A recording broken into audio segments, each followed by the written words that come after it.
Good morning, jewelers. This is Mr. Granlund here, live from Mr. G Studios, and I want to talk to you about this week's update. So, I sent out an email earlier, or actually I will send out an email in a little bit. But every week I send out an email at the beginning of the week, and I have these main points. Now, if you've been tracking my updates here, if you click on updates, you're going to see what's on tap for this week. And also, I like to include a little section on catch-up work.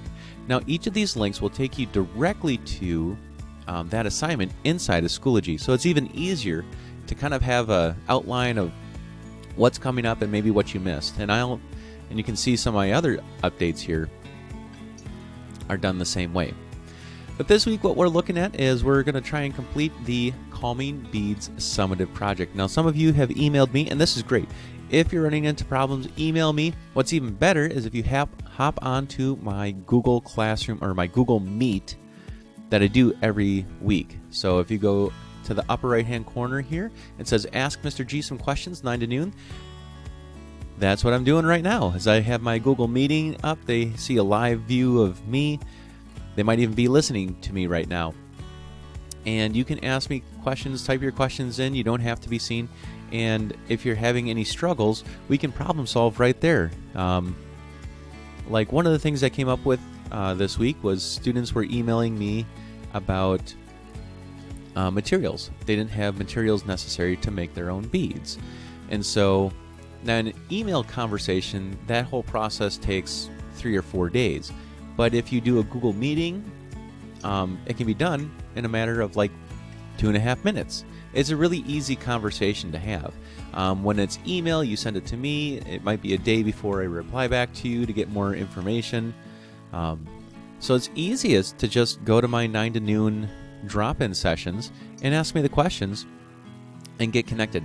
Now, if you are missing materials or you have a need for certain kinds of materials for these projects, like let's say our next one that's coming up, paper clips. You might not have any wire or paper clips.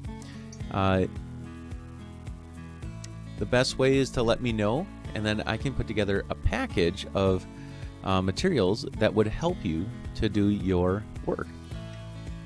The easiest way to do that is that live meeting. So I just want to keep plugging that.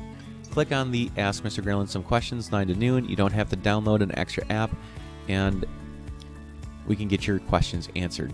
All right, taking a look at this week, the Calming Beads project is due today. And then after that, we're going to be looking at overlay soldering. Now, this is something that we would normally do in class, and I want you to build those skills and knowledges, even though we're not able to have the physical class anymore. So just like you did with the ring notes, I want you to look at overlay soldering. And this video is even shorter. It's only 3.5 minutes long. So easy peasy lemon squeezy, take care of that. On Friday, you can do catch-up work or start your work on formative chain links using wire.